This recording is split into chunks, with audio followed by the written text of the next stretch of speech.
The only people who don't want to disclose the truth are people with something to hide. Good morning, everyone. 2 minutes after 7, 7:02, 630 KHOW. Monday, the 16th morning of May. 71 the high, 69 Tuesday, 60 on Wednesday. Is with great respect and honor. First of all, I say, please say good morning. And he was released from Fort Leavenworth Penitentiary, where he served almost 6 months for refusing orders over his doubts about the eligibility of Barack Obama. Lieutenant Colonel Dr. Terry Lakin. Dr. Lakin, good morning. Welcome to the show, and thank you. Well, good morning, Peter.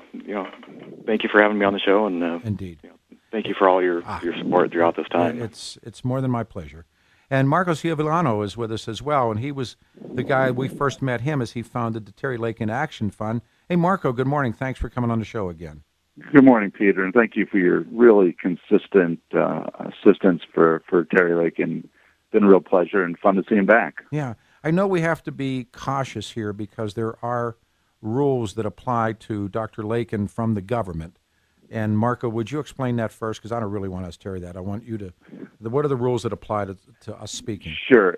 Terry is under the same restrictions that he is he technically is not discharged as an officer, which he technically still is, though without the authority of an officer. So he can't do anything that any of your other military friends wouldn't do. And so that's really about it.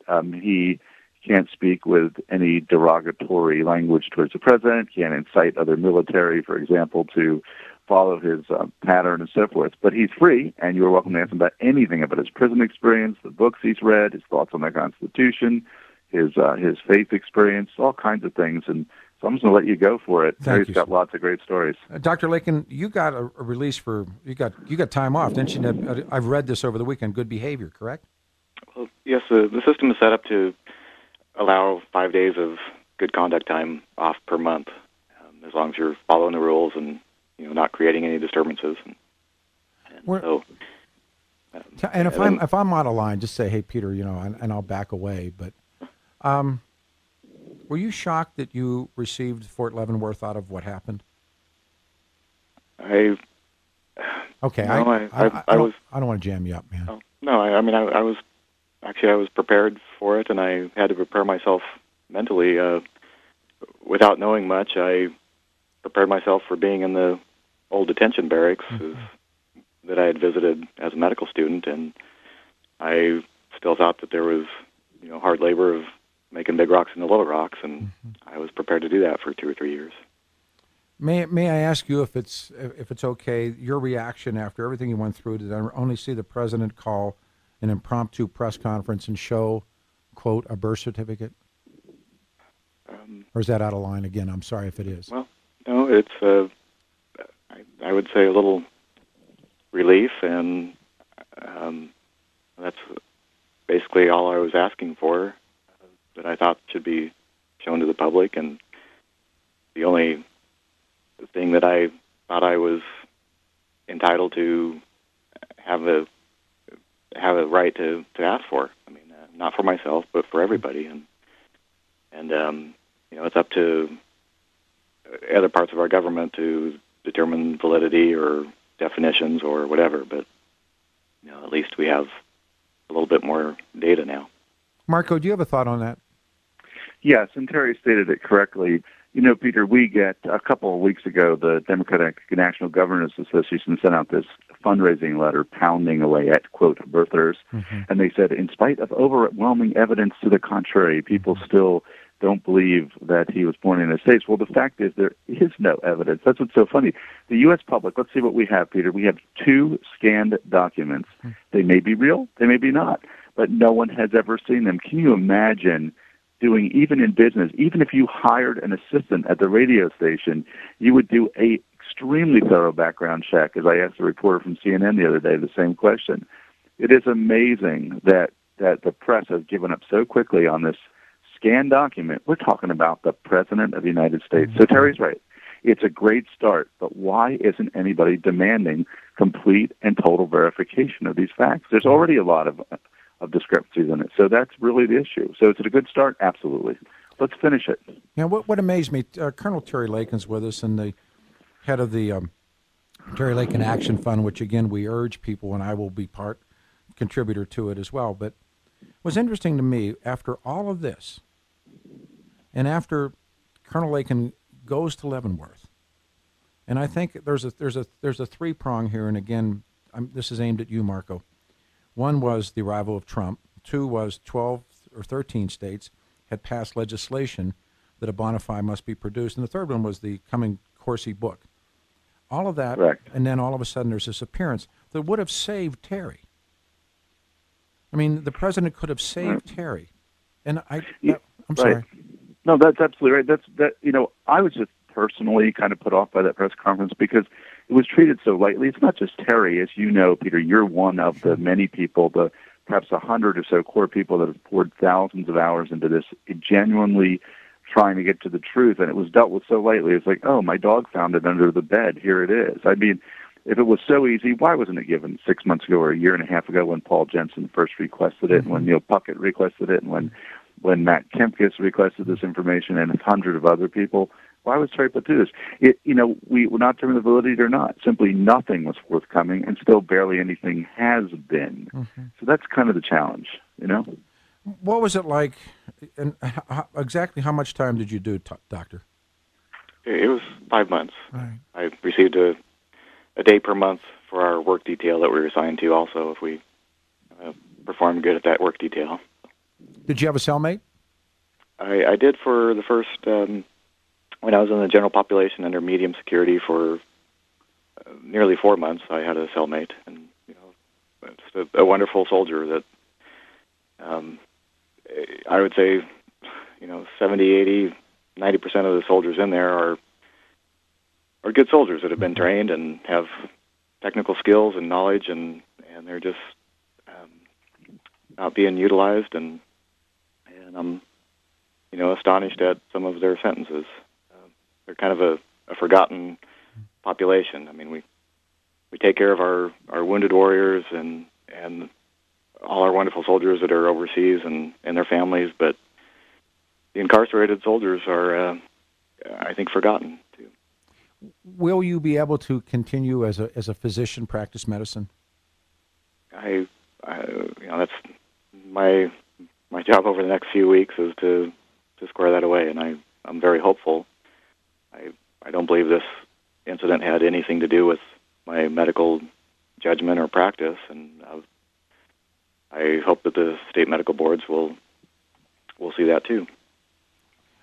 The military and you have ended. Is that fair to say? But you're still an officer as we speak. Right. They haven't issued me a formal discharge form yet, so they could call me back for anything to include another court-martial. They could do it to you again?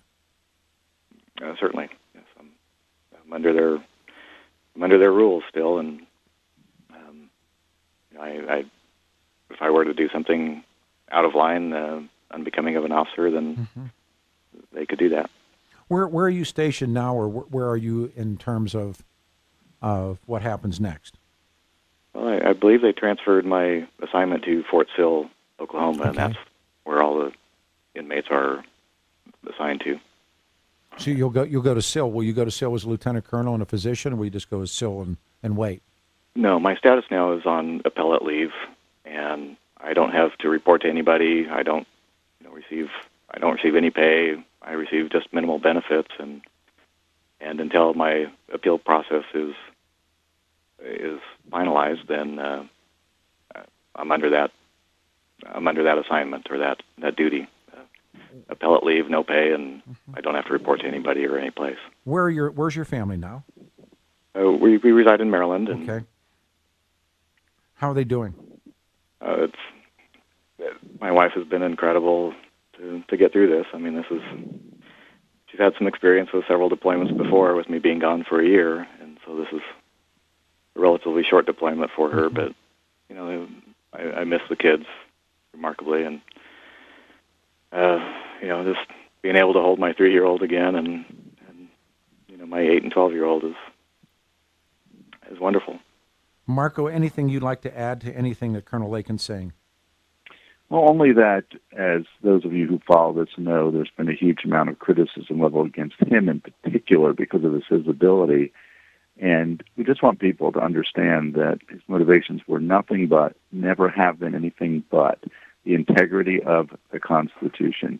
He has no malice towards Barack Obama. You can go back and watch all the videos. He simply wants the truth, as many other people do. And so we're just encouraging people to support him. He took a huge sacrifice and really, I think, has really catapulted this forward. So, as you said, Peter, people would go to terrylakin.com, read the site. If you feel so moved, please consider supporting Terry, at least till he's gainfully employed again. So, I know that you guys, we spoke, Colonel Lakin, with your brother throughout all of this. He's just a good guy. And I'm sorry, sir. Go ahead. Oh, no, he's a remarkable brother. And yeah. But I know you're a Greeley kid, and one of the things that we thought was, I'd love to see you come back and practice medicine in Greeley, and we'd all become, we'd be sending people up the highway. Go see Lakin. But I don't know. It's an interesting moment. And as I've said, this ain't over. There's still another 27 or 28 bona fides. There still is a missing time. There still is the life story that isn't true. There still remains this most recent book about his mother that doesn't hold water. And yet the press and others have gotten a document that people can take down 6 layers, and they simply say the game is over. I'm going to go to Marco on this one. I don't want Colonel to speak about this, but Marco, this game ain't over, is it? Well, no, simply because of the preponderance of evidence that has not been reviewed. And really what it comes down to, very much like Donald Trump said, is if you went back to my kindergarten, Peter, you could find hundreds of people who know me. Mm-hmm. People find me on Facebook. People find me on LinkedIn. You've got the president who just simply we know nothing about him. And it's really extraordinary that, he may be eligible. I don't know, but we just don't know. The fact is there's no evidence to prove it either way at this point, and I think that is ludicrous for a person in that position. So no, it's not over. And if you read Corsi's book, Jerome Corsi's book, you'll see it's not about the birth certificate in spite of the title. It's about a huge, giant vacuum. So there you go. It will happen. I urge people to go to our website, khow.com, and there's a link to the Terry Lakin Action Fund, and help him. I plan on it like we have in the past. And this fight's not over, Colonel. I think you're an extremely brave guy and a tough guy, and you went out on the edge. And I thought that was amazing. You had been sentenced, were doing your time, and the one document that you had asked for suddenly appears in a press conference, and it's the end of story. Why didn't that appear prior to you being sentenced is beyond me, where the man sits and watches a very good, brave man go to jail was beyond me. Really was. Marco, a last comment, and then we'll get a last comment from Colonel Lakin. Well, only that it's been a privilege to be involved in this for the last 18 months because I started with Paul Jensen and Margaret Hemingway on Safeguard, and it has been a privilege to know Terry and his family. They're just a hugely great family. Terry is exactly what you see, that is him. And when people meet him, they can see that. So, and again, Peter, thank you so much for your really consistent support of this. And back to Terry. Right. Last comment, if you would, Dr. Lakin. Well, Peter, I can't thank you enough, and I can't thank you enough for the support from all the people in Colorado and all around the nation that sent me extremely touching letters and very supportive wishes and prayers. I mean, it got me through a difficult time. Well, to you and your brother and your family and everybody, to Marco and all the guys in the fight ain't over. And Colonel, welcome back. And Marco, thanks, man. Thanks, Thank you you, Peter. All right, guys, Anytime. be safe. All right, bye. 303-713-8255. There was a lot of constraints put on Lakin, and we were given a 4-page list of things that short, sweet, and to the point. All right, 303-713-8255, 16 after the hour. The end of the world is next Saturday, but what's striking to me is what's the difference between global warming, the end of the world, and end of the world. We'll play those commercials. They're really interesting. Stay here. Let's get you to work. 630 KHOW, Denver's talk station. Traffic time. Here's Aaron O'Neill. The only people who don't want to disclose the truth are people with something to hide.